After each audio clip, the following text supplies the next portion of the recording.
بڑا مبارک مہینہ چل رہا ہے۔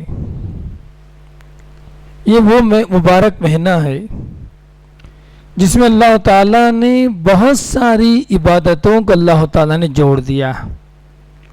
امام ابن حجر رحمہ اللہ نے لکھا ہے کہ یہ وہ مہینہ ہے جس میں پوری بڑی عبادتیں جمع ہو گئی ہیں، نماز، عرفہ کا روزہ، حج، اسی طریقے سے قربانی۔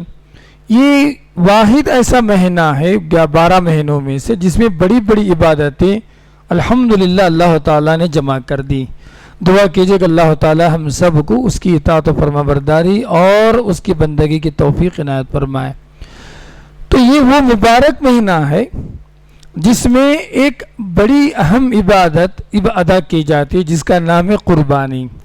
حاجی لوگ تو حج ادا کرتے ہیں، وہاں پر حاجی کے علاوہ جو حضرات ہیں، جو ایمان والے بندے ہیں، ذی الحجہ کی 10 تاریخ کو اللہ کے راستے میں اللہ تعالیٰ کی جو قربت حاصل کرنے کے لیے اپنے ذبیحے کو اللہ کے راستے میں جو قربان کرتے ہیں، ذبح کرتے ہیں، اسی کا نام جو ہے قربانی۔ قربانی ایک عبادت ہے، یہ اللہ تعالیٰ کی عبادت ہے، اللہ تعالیٰ کی بندگی۔ قربانی کے تعلق سے جو سب سے اہم بات جو ہم سب کو سیکھنا یہ ہے کہ اس قربانی کا مقصد اللہ تعالیٰ نے قرآن حکیم میں کیا بیان فرمایا۔ کیا قربانی کا مقصد صرف جو ہے گوشت کھانا؟ کیا قربانی کا مقصد جو ہے صرف جو ہے پیسہ خرچ کرنا؟ یا قربانی کا مقصد جو ایک دوسرے پر بڑھوتری حاصل کرنا، تکبر کرنا، گھمنڈ کرنا، فلاں مسئلے میں اپنے آپ کو بڑا بتانا، یہ اس کا مقصد ہے؟ یقین رکھیے کہ تمام مقصد اللہ تعالیٰ نے بیان نہیں فرمایا۔ قربانی کا جو بڑا مقصد اللہ تعالیٰ نے سورۃ الحج میں جو بیان فرمایا، اللہ نے فرمایا لَن يَنَالَ اللَّهَ لُحُومُهَا وَلَا دِمَاؤُهَا وَلَكِنْ يَنَالُهُ التَّقْوَى مِنْكُمْ۔ اللہ تعالیٰ فرماتا ہے کہ ذبیحہ کا خون، جس جانور کی قربانی دی گئی اس کو کہتے ہیں ذبیحہ، ذبیحہ کا خون اور ذبیحہ کا گوشت اللہ کے پاس نہیں پہنچتا۔ کوئی آدمی اگر دنیا کے اندر قربانی دے، اس کا گوشت تو یہیں تقسیم ہو جاتا اور اس کا خون تو یہیں بہہ جاتا، وہ اللہ تک نہیں پہنچتا۔ تو اللہ نے کہا پھر کون سی چیز اللہ تک پہنچتی ہے؟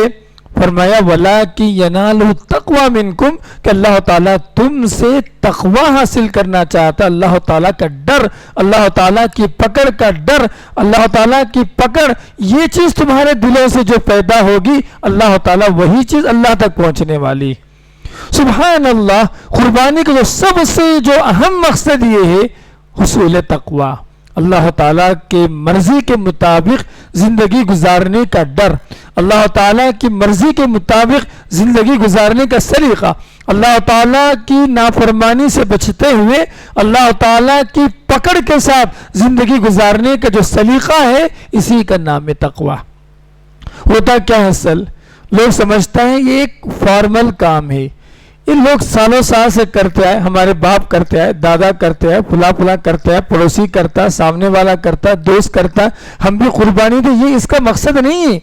قربانی کا سب سے اہم مقصد قربانی دینے والا اس کے اندر اللہ کا ڈر پیدا ہو، اللہ تعالیٰ کا جو خوف پیدا ہو، تقوی اس کے زندگی میں حاصل ہو جائے۔ یقین رکھیے یہی سب سے بڑی قربانی، یہی سب سے بڑی قربانی کا جو سب سے اہم مقصد ہے کہ آدمی اللہ کے لیے کرنا سیکھے۔ چلیے کچھ اہم باتیں بتاتا چلو۔ نمبر 1 تو میں نے کہا کہ قربانی عبادت ہے، تو قربانی غیر اللہ کے لیے نہیں کی جا سکتی۔ اللہ کے رسول نے فرمایا لعن اللہ من ذبح لغیر اللہ، اللہ تعالیٰ کی لعنت ہو، پھٹکار ہو اس آدمی پر جو غیر اللہ کے لیے قربانی دے۔ تو قربانی صرف اور صرف اللہ ہی کے لیے دینی چاہیے، جو عید الاضحیٰ کے موقع پر ہو یا کوئی اور موقع پر جو اللہ تعالیٰ کے اگر جو کوئی جانور ذبح کرنا ہو تو وہ صرف اللہ تعالیٰ ہی کے لیے ہونی چاہیے۔ دوسری بات، قربانی جب اللہ تعالیٰ کی عبادت ہے، قربانی جب اللہ تعالیٰ کی عبادت ہے تو اللہ تعالیٰ عبادت میں اخلاص کو پسند فرماتا ہے، اللہ تعالیٰ عبادت میں اخلاص کو پسند فرماتا ہے، ریاکاری کو اللہ تعالیٰ پسند نہیں فرماتا۔ تو قربانی جو آدمی دے رہا ہے رائی کے دانے کے برابر کسی طرح کی جو ہے اس کے اندر کبر، گھمنڈ، تکبر یا ریاکاری شامل نہ ہو۔ آج ہوتا کیا ہے، کوئی بڑا بکرا لا لیا، سمجھ لیا آپ، اس کی نمائش کی جاتی ہے. اب کوئی بڑی چیز، کوئی جو انوکھی چیز لا لیا، اب اس کی جو ہے لوگوں کے درمیان اس کا اشتہار کیا جاتا، اس کی جو ہے فلاں فلاں تشہیر کی جاتی. یہ سب ریاکاری والی بات ہے. جو آدمی اللہ کے لیے کرتا ہے، وہ قربانی کا جانور چھوٹا کیوں نہ ہو، بڑا کیوں نہ ہو، اللہ کے لیے دیا جا رہا ہے، یہ بڑی بات ہے. سمجھ رہے آپ، اس میں قیمت کی کوئی ویلو نہیں. کوئی آدمی اگر 1 لاکھ کا بکرا لے کر آیا، 4 لاکھ کا بکرا لے کر آیا، کوئی آدمی 8,000 کا بکرا لیا، یہ ویلو کی قیمت نہیں اللہ کے پاس. اللہ کے پاس جو چیز پہنچنے والی ہے، جو چیز مطلوب کیا ہے، اللہ کی اطاعت، اللہ تعالیٰ کی فرما برداری، اللہ کے لیے اخلاص کے ساتھ کام کرنا، یہ سب سے بڑی اہم بات. اسی لیے شریعت میں ریاکاری سے جو ہے بچنے کی تعلیم دی گئی. اللہ کے رسول نے فرمایا، میں سب سے زیادہ جس بات کا تم پر خوف کھاتا ہوں وہ شرک اصغر ہے. اللہ کے رسول، صحابہ کرام نے پوچھا اللہ کے رسول یہ شرک اصغر کیا؟ تو کہا ریاکاری، دکھاوے کے لیے کوئی بھی کام کرنا. دوسری حدیث میں اللہ کے رسول نے فرمایا، جب بدلہ دیا جائے قیامت کے دن، جب بدلہ دیا جائے گا، جو لوگ ریاکاری کرتے تھے دنیا کے اندر لوگوں کو بتانے کے لیے جو اعمال کیا کرتے، ان سے کہا جائے گا جاؤ جن لوگوں کے لیے تم جو ہے کیا کرتے تھے، دکھاوے کے لیے کرتے تھے، جاؤ ان کے پاس لے لو، تمہارے لیے آخرت میں کوئی بدلہ نہیں. اللہ تعالیٰ جو ہے ان کو اعمال کے بدلے سے اللہ تعالیٰ دھتکار دے گا. تو لہٰذا جو دوسری جو بڑی اہم بات بتانا چاہتا ہوں کہ قربانی میں کسی بھی طرح کی ریاکاری، کسی بھی طرح کی جو ہے دکھاوا، کسی بھی طرح کی جو ہے دنیا پرستی والی بات ہرگز نہ آ جائے. اللہ کے لیے کرنے کی عادت ضرور ڈالیں. قربانی حلال مال سے ہونی چاہیے. قربانی حلال اور پاکیزہ مال سے ہونی چاہیے. آدمی سود کے پیسے سے اور اسی طریقے سے چھینے ہوئے، غصب کیے ہوئے، دھوکہ دیے ہوئے، فراڈ کیے ہوئے، ایسے پیسوں کی قربانی اللہ تعالیٰ قبول نہیں فرماتا. اللہ تعالیٰ جو اعمال کو قبول فرماتا ہے، بڑی پیاری حدیث ہے، اللہ کے رسول نے فرمایا ان اللہ طیب، اللہ تعالیٰ طیب ہے اور طیب چیزوں کو اللہ تعالیٰ پسند فرماتا. اللہ تعالیٰ جو ہے پاک چیزوں کو اللہ تعالیٰ پسند فرماتا. تو لہٰذا قربانی حلال مال میں سے ہونی چاہیے، پاک مال میں سے ہونی چاہیے. شریعت کے مطابق جن تجارتوں کا کرنا درست ہے ان مال سے خریدی ہوئی قربانی ہونی چاہیے، کیونکہ اللہ تعالیٰ جو ہے اس کے علاوہ جو مال ہے، حرام مال ہے یا جو ہے کوئی اور جو ہے غلط قسم کا مال ہے، تو ہرگز اللہ تعالیٰ اس کی قربانی اللہ تعالیٰ پسند نہیں فرماتا، قبول نہیں فرماتا. آپ کو بتاتا چلوں، قربانی کے بہت سارے فائدے ہمارے زندگی میں حاصل ہونے والی. جو آدمی قربانی دے گا، قربانی جو آدمی دے رہا ہے، اس کی بہت بڑی جو ہے فائدے، بہت سارے فائدے اس کی زندگی میں حاصل ہونے والے. نمبر 1، سب سے پہلا فائدہ یہ ہوگا وہ متقی بنے گا، اللہ تعالیٰ سے ڈرنے والا بنے گا. کیونکہ اللہ کے راستے میں قربانی دینے کے لیے تقوی کی ضرورت پڑتی. جو آدمی اللہ کی رضا چاہتا، اللہ تعالیٰ کی بندگی چاہتا، جو یہ سمجھتا ہے کہ یہ جو مال ہے یہ اللہ کا دیا ہوا، اللہ کے راستے میں خرچ کرنے کی تعلیم اور حکم اللہ تعالیٰ نے دیا، لہٰذا یہ قربانی، یہ مال کی بھی قربانی. تو لہٰذا جو آدمی اللہ کے دل کا، اللہ سے ڈرتا ہو، تقوی کا جو مقصد ہے اس کا، وہی آدمی قربانی کرنے کے لیے آئے گا. اسی لیے اللہ کے رسول نے فرمایا، جو آدمی وسعت رہنے کے باوجود، طاقت رہنے کے باوجود جو آدمی قربانی نہیں دیتا، ہمارے عید گاہوں میں نہ آ جائے.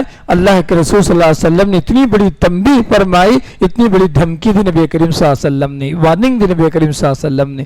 تو لہٰذا سب سے پہلا فائدہ کیا ہے؟ یہ قربانی کے ذریعے سے تقوی حاصل ہوگا، آدمی متقی بنے گا. نمبر 2، قربانی کا دوسرا جو سب سے اہم فائدہ یہ ہے خدمت خلق. قرآن حکیم اللہ تعالیٰ نے فرمایا اطعم البائس الفقیر. یہ قربانی کا جو ذبیحہ کا جو گوشت ہے، اللہ نے فرمایا تم کھلاؤ، خود کھاؤ.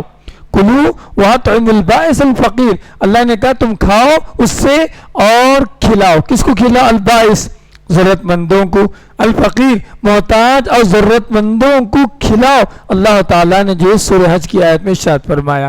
تو معلوم کیا پڑا؟ قربانی کا گوشت جو ہے غریبوں کے درمیان، اسی طریقے سے محتاجوں کے درمیان، ضرورت مندوں کے درمیان آپ خرچ کریں تو خدمت خلق کا جذبہ پیدا ہوگا، لوگوں کے ساتھ رہنے کا جذبہ پیدا ہوگا، لوگوں کے خیال رکھنے والا جذبہ پیدا ہوگا۔ نبی کریم صلی اللہ تعالیٰ نے قرآن حکیم میں اس کی تربیت بیان فرمائی کہ آدمی اگر قربانی دے گا، اللہ تعالیٰ خدمت خلق، لوگوں کی خدمت کرنے کا، لوگوں کی مدد کرنے کا جذبہ اس کے دل میں پیدا ہوگا۔ یہ بہت بڑی اہم چیز ہے۔ اسی طریقے سے قربانی کرنے کا ایک اہم فائدہ یہ بھی ہے کہ آدمی اللہ تعالیٰ کی توحید موحد بنے گا قربانی دینے، کیونکہ اللہ غیر اللہ کی عبادت نہیں کر سکتا تو غیر اللہ کے لیے ذبح نہیں کر سکتا۔ جب آدمی اللہ تعالیٰ کے لیے ذبح کرے گا، قربانی دے گا، اس کا فائدہ یہ ہوگا اس کا شمار اہل توحید میں سے ہوگا، اس کا شمار موحدین میں ہوگا، اس کا شمار اللہ کے ان بندوں میں ہوگا جو اللہ تعالیٰ کی اطاعت و فرما برداری کرتے۔ اسی طریقے سے قربانی کا ایک اہم فائدہ ہماری زندگی میں یہ بھی ہو سکتا کہ اللہ تعالیٰ کے لیے دینے کا جذبہ ہمارے اندر پیدا ہو، اللہ تعالیٰ کی اطاعت کرنے کا جذبہ پیدا ہو۔ آپ سوچیں، یہ جو قربانی شریعت میں مشروع کی گئی جو ہے، یہ حضرت ابراہیم اور اسماعیل کے درمیان سے یہ واقعہ یہ سننا شروع ہوئی۔ اسماعیل علیہ السلام چھوٹے تھے، اللہ تعالیٰ نے جو نبی کو بتایا، خواب میں بتایا ابراہیم علیہ السلام کو، تو بیٹے کو بلائے، بیٹا میں نے خواب میں دیکھا کہ جو قربانی دیتے ہوئے تمہاری کیا رائے ہے؟ تو اسماعیل علیہ السلام جو بہت چھوٹے تھے، انہوں نے جو جملہ کہا، سوچنے والی بات ہے، سمجھنے والی بات، انہوں نے کہا فَفْعَلْ مَا تُؤْمَرْ، اے میرے ابو، اللہ نے آپ کو جو حکم دیا، آپ کو جن باتوں کا حکم دیا گیا، آپ اس کی قربانی دے دیجئے۔ آپ اور مجھے کیسے پائیں گے؟ آپ ستجدنی انشاءاللہ، آپ مجھے جو صبر کرنے والوں میں پائیں گے۔ تو سوچئے آپ، اس میں جو سب سے بڑی بات جو ہم کو سیکھنی ہے، اللہ کے حکم پر، اللہ تعالیٰ کے حکم پر کوئی بھی کام کرنے کا جذبہ ہمارے دلوں میں پیدا ہو، اللہ تعالیٰ کی اطاعت و فرما برداری کا جذبہ ہمارے دلوں میں پیدا ہو۔ اسماعیل علیہ السلام کی وہی سنت، ابراہیم علیہ السلام کی وہی سنت اللہ تعالیٰ نے اس امت کے اندر بھی باقی رکھا۔ اللہ کی اطاعت، اللہ کی فرما برداری، اللہ کی اطاعت میں چوچرا نہیں کرنا، اللہ کی اطاعت میں لاجک نہیں چلانا، اللہ کی اطاعت میں ادھر ادھر جھانکنا نہیں۔ اللہ کا حکم ہے، بس اللہ کا حکم کافی ہے۔ میرے آپ شیطان کے وسوسے آئے، شیطان کی فلاں بات ہے، یہ تو میرا بیٹا ہے، 7 سال کا ہے، چھوٹا ہے، میں تو اس کا باپ ہوں، یہ تو میری اولاد ہے، یہ تو میرا جگر کا ٹکڑا ہے، سینٹیمنٹ فلاں، یہ ساری باتیں اللہ تعالیٰ کی اطاعت میں نہیں ہیں۔ یہی نسوہ، یہی نمونہ قربانی کے ذریعے سے اسماعیل اور ابراہیم علیہ السلام نے ہمارے سامنے رکھا۔ تو لہٰذا یہ جذبہ، یہ مقصد ہماری زندگی میں آنی چاہیے۔ اللہ کا کوئی بھی حکم ہو، اللہ تعالیٰ کا کوئی بھی جو فرمان ہو، اللہ تعالیٰ کا کوئی بھی آرڈر ہو، ہم اس آرڈر کی اتباع کرنے میں، آرڈر کو فالو کرنے میں کسی بھی طرح کا چوچرا نہیں کریں گے، لاجک نہیں لگائیں گے، کسی بھی طرح کی سینٹیمنٹ کو جو ہے ہم ان واقعات کے ساتھ نہیں جوڑیں گے۔ سبحان اللہ، سینٹیمنٹ سے بڑھ کر اللہ تعالیٰ کا حکم، ایموشن سے بڑھ کر ہے اللہ تعالیٰ کا حکم، ادھر ادھر کے لوگوں کی جو ہے اعمال اور افعال سے بڑھ کر ہے اللہ تعالیٰ کا حکم۔ ایسا جذبہ، ایسی اطاعت فرما برداری کی ہماری زندگی میں آنی چاہیے۔ اسی لیے ابراہیم علیہ السلام نے کہا قل، اے نبی آپ بتا دیجیے، ابراہیم کا جملہ تھا، اللہ نے قرآن میں جو نقل فرمایا، قرآن نے اللہ نے فرمایا اے نبی آپ کہہ دیجیے ان صلاتی، میری جو ہے نماز، ان صلاتی و نسکی، اور میری قربانی، ومحیایا ومماتی، میری زندگی اور میری موت، سب اللہ رب العالمین کے لیے۔ تو قربانی کے ذریعے سے جو سب سے بڑی چیز ہم کو سیکھنا یہ ہے کہ ہم اللہ کے لیے ہو جائیں۔ اللہ کا حکم ہے قربانی کرنے کا، اللہ کا حکم ہے نماز پڑھنے کا، اللہ کا حکم ہے زندگی بھر اللہ کی اطاعت کرنے کا، اللہ کا حکم ہے دنیا چھوڑ کے جانے کا۔ ان تمام معاملات میں اپنے آپ کو اللہ کے حوالے کر دینا، اللہ کے لیے سرنڈر کر دینا اپنے آپ کو، یہ قربانی کا بڑا سبق ہے جو اللہ تعالیٰ نے قرآن حکیم اللہ نے بیان فرمایا۔ قل ان صلاتي ونسكي ومحياي ومماتي لله رب العالمين لا شريك له سبحان اللہ وبذالک امرت، اسی بات کا مجھے حکم دیا گیا، وانا اول المسلمین، اور میں فرما برداروں میں سب سے آگے ہوں، اول ہوں۔ اللہ کے رسول صلی اللہ علیہ وسلم کو کہا گیا کہ تمام لوگوں کے سامنے یہ اعلان کر دیں۔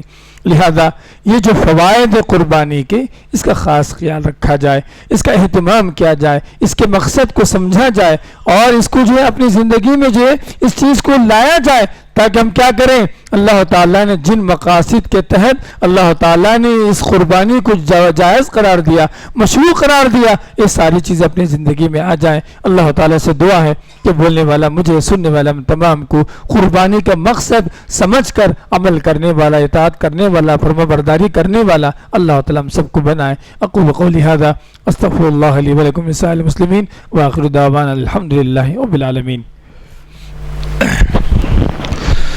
الحمدللہ والصلاة والسلام علی رسول اللہ وعلی موالا، اما بعد۔ نبی کریم صلی اللہ علیہ وسلم کی قربانی کی کچھ اہم احکامات ہیں، کچھ باتیں آپ کے سامنے رکھنا چاہوں گا۔ پہلی بات یہ، نبی کریم صلی اللہ علیہ وسلم 2 سیاہ و سفید بکرے، موٹے سفید و سیاہ بکرے انہوں نے اللہ کے راستے میں قربانی دی، جو حدیث میں ہم پڑھتے ہیں۔ تو جو ذبیحہ ہم خریدنا چاہتے ہیں یا قربانی دینا چاہتے ہیں، اس کے اندر کچھ باتیں نہ ہو، اس کے اندر کسی بھی ظاہری عیب نہ ہو، مثلاً اندھا نہ ہو، کانا نہ ہو، لنگڑا نہ ہو، اور جو ایک کان کٹا ہوا نہ ہو۔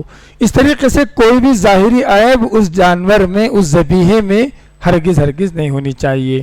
کم سے کم 8 مہینے کا بکرا جو ہے دیا جا سکتا ہے، کم سے کم۔ اور جو ہے اگر گائے وغیرہ دینا ہو، بیل یا گائے وغیرہ دینا ہو تو 2 سال کی اس کی عمر ہونی چاہیے۔ اور اسی طریقے سے اونٹ کی قربانی اگر دینا ہو تو جو ہے 5 سال کا اونٹ جو ہے ہونا چاہیے۔ نبی کریم صلی اللہ علیہ وسلم کی تعلیمات میں اس کی صراحت ہم کو ملتی ہے۔ اسی طریقے سے جو اہم چیز میں بتانا چاہوں گا آپ کو، قربانی کے دنوں کے اندر ایک جو بڑی اہم بات یہ ہوتی ہے کہ ہم صفائی اور ستھرائی کا خیال نہیں کیا جاتا۔ اکثر جو ہے ذبیحہ قربانی ہو جانے کے بعد بہت ساری چیزیں گلیوں میں ڈال دی جاتی ہیں، راستوں میں رکھ دیا جاتا ہے، سارا آنے جانے کے راستے کو جو ہے بدبودار بنا دیا جاتا ہے۔ یہ مسلمان ہونے کے ناطے یہ درست نہیں ہے۔ اسلام پاکی صفائی سکھاتا ہے۔ اسلام اس بات کی تعلیم نہیں دیتا کہ اپنے اعمال سے، اپنے ہاتھوں سے ہم دوسروں کو تکلیف دیں۔ تو اسلام پاکی صفائی سکھانے والا مذہب ہے، آدھا ایمان بتایا گیا، لیکن مسلمان اکثر جو ہے چوک جاتے ہیں، تھوڑی سی احتیاط برتیں، تھوڑا سا خیال رکھیں صفائی ستھرائی کا۔ یقین رکھیے خود ہمارا گھر بھی محفوظ رہے گا، اور دوسروں کے جو آنے والے جو جانے والے وہ محلہ بھی، ہمارا محلہ صاف ستھرا رہے گا۔ اسی طریقے سے اس سے دوسروں کو کوئی تکلیف ہرگز نہیں پہنچ سکتی۔ تو لہٰذا اچھی طرح بیگ کا انتظام کریں، ساری گندگیاں جو اس کو جو ہے ڈالیں، لے جا کر جو بھی پھینکنا ہو، جہاں پھینکنے کے جو ہے جگہ بنایا گیا وہاں لے جا کر ڈالیں۔ عام راستوں میں ڈال کر عوام کو پریشان کرنا یہ مسلمان ہونے کی ہرگز علامت ہرگز نہیں ہو سکتی۔ اسی طریقے سے قربانی کے احکام و مسائل میں نبی کریم صلی اللہ علیہ وسلم نے جو اہم بات بیان فرمائی کہ عید کی نماز کے بعد ہی جو ہے قربانی دینی چاہیے۔ عید کی نماز ادا کر دیں، عید کی نماز کے بعد آپ قربانی دیں۔ عید کی نماز سے پہلے قربانی جو ہے درست نہیں ہے، اس کا جو ہے آپ کو جو ہے معلوم ہونا چاہیے، اس کا اہتمام آپ کو کرنا چاہیے۔ اسی طریقے سے قربانی کے جو گوشت ہے اس تعلق سے شریعت کے احکام میں خود بھی ہم کھا سکتے ہیں، رشتہ داروں میں دے سکتے ہیں آپ۔ اسی طریقے سے غریبوں اور مسکینوں کے اندر بھی بانٹا جا سکتا ہے، جیسے کہ اللہ تعالیٰ نے کہا وَأَطْعِمُوا الْبَائِسَ الْفَقِيرَ کہ ذبیحہ اور قربانی کا گوشت جو ہے محتاج اور ضرورت مندوں کو کھلائیے، اللہ تعالیٰ نے کہا ہے، لہٰذا اس کا بھی اہتمام ہونا چاہیے۔ جیسا کہ اس سے پہلے میں نے آپ کو ایک حدیث سنائی تھی کہ ایک آدمی تھا، اس کے پاس ایک کھیتی تھی، جب بھی کھیتی سے اناج نکلتا تھا 3 حصہ کرتا تھا، ایک حصہ اپنے لیے، ایک حصہ جو ہے غریبوں کے لیے، اور ایک حصہ جو ہے میرا زمین کے لیے۔ تو ایک مرتبہ ایسا ہوا کہ جو ہے ایک آواز آئی، یا عبداللہ، ایک آواز آئی اوپر سے کہ فلاں جو ہے آواز آئی تو دیکھا ایک آدمی کہ جو اوپر سے بادل کھسک رہا ہے۔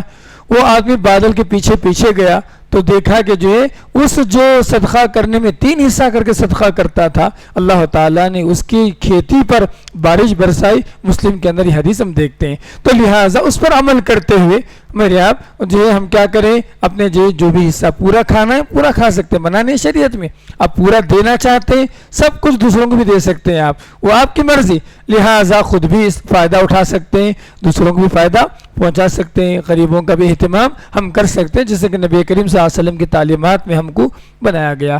اور اسی طریقے سے جو اہم نصیحت میں کرنا چاہوں گا، اسی جو ہے جمعے کے خطبے کے ذریعے سے لوگ کیا کرتے ہیں قربانی دیتے ہیں. عبادتیں بتایا میں نے، عبادت میں سیلفی کہاں سے آ گیا؟ عبادت میں لوگ جو سیلفی لیتے ہیں، ذبیحہ کی تصویریں ایک دوسرے کو شیئر کرتے ہیں. اس سے بعض مرتبہ فتنہ کرنے والے فتنہ کر سکتے ہیں، مریم ہمیں نقصان پہنچانے والے ہمیں نقصان پہنچا سکتے ہیں. تو ایسا کوئی بھی کام دکھاوا، یہ سیلفی، یہ فلاں، یہ تمام چیزوں کو جو ہے ختم کرتے زندگی سے. سوشل میڈیا میں اس تعلق سے کوئی بھی کام نہ کریں. اللہ کی بندگی ہے، یہ اللہ کی اطاعت ہے، اللہ کی فرما برداری ہے. اس میں سوشل میڈیا کے ذریعے سے آپ کیا بتانا چاہتے ہیں؟ سوشل میڈیا کے ذریعے سے کیا سکھانا چاہتے ہیں؟ نعوذ باللہ من ذالک. یہ شیطان کے فتنے ہیں، یہ شیطان کے آلات ہیں، یہ شیطان کے ہتھ کنڈے ہیں جو ہمیں اللہ کی عبادت میں خلل پیدا کر کے اللہ تعالیٰ کی جو اجر ثواب اور بندگی سے ہمیں دور کر رہا ہے. لہٰذا ہمیں چاہیے ان تمام باتوں سے اپنے آپ کو دور رکھیں. انشاءاللہ اس کے علاوہ قربانی کے حکام مسائل کے علاوہ جتنے مسائل ہیں انشاءاللہ میں جو ہے گروپ کے ذریعے سے آپ تک پہنچا دوں گا. آپ پڑھ لیں پوری تفصیلات، تقریباً 40-50 احکامات ہیں قربانی کے تعلق سے جو ہر مسلمان کو دین سیکھنے کے ناطے ان تمام باتوں کو جاننا ضروری ہے. انشاءاللہ آپ تک پہنچا دی جائے گی. میں اس موقع پر اللہ تعالیٰ سے میں دعا کرتا ہوں کہ اللہ تعالیٰ ہم سب کو جو ہے امن و امان کے ساتھ رکھے. اللہ تعالیٰ ہم سب کو جو ہے حفاظت کے ساتھ رکھے. اللہ تعالیٰ ہم سب کو جو ہے عافیت کے ساتھ رکھے. شر پسندوں کے شر سے اللہ تعالیٰ ہم سب کی حفاظت فرمائے. اللہ تعالیٰ اس عید کو پرامن طریقے سے اللہ تعالیٰ ادا کرنے کی توفیق عنایت فرمائے. اگر جو سازش کرنے والے ہیں اللہ تعالیٰ مکر کرنے والے ہیں ان تمام کے مکر اور سازش کو اللہ تعالیٰ جو ہے دور کر دے. ان سب سے ہم سب کی حفاظت فرمائے. جو بیمار ہیں اللہ تعالیٰ سب کو شفا عاجلہ نصیب فرمائے. جو پریشان حال ہیں اللہ تعالیٰ ان کی پریشانی کو دور فرمائے. اللہ تعالیٰ ہم سب کو اس کی بندگی کرنے والا، اس کی اطاعت کرنے والا، اس کے سامنے جھکنے والا، اس کی توحید پر قائم رکھنے والا اللہ تعالیٰ ہم سب کو بنائے. اور جب تک رکھے ایمان و اسلام کے ساتھ رکھے، اور جب اٹھا لے ایمان کی حالت میں اٹھا لے. ربنا آتنا فی الدنیا حسنہ وفی الآخرۃ حسنہ وقنا عذاب النار. ربنا ظلمنا انفسنا وإن لم تغفر لنا وترحمنا لنكونن من الخاسرين. أعوذ بالله من الشيطان الرجيم. إن الله وملائكته يصلون على النبي يا أيها الذين آمنوا صلوا عليه وسلموا تسليما. اللهم صل على محمد وعلى آل محمد كما صليت على إبراهيم وعلى آل إبراهيم إنك حميد مجيد.